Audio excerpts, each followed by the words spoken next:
নয়। Hello hello, আমার রাধা রানীর মন ভালো না। কেন কেন? ওই কালার প্রেমে হয়ে দিবানা।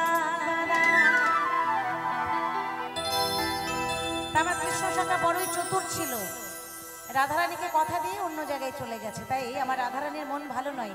তাই মন ভালো করতে গেলে কি হবে? সবাই কিন্তু আনন্দ করতে হবে, কি তাই তো নাকি? আর দিদি ভাইদের তো কোনো কথাই হবে না। তাই বলছে রাধারানী বিনোদিনী, বাঁশির সুরে পাগলিনী, আরে জল ফেলে জলান্তি রাধা, আরে জল ফেলে জলান্তি রাধা, যেত যমুনা রাধারানী। আমার রাধারানীর মন ভালো না। হ্যাঁ গো, ওই শ্যামের প্রেমে হয়ে দিবানা।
Shoda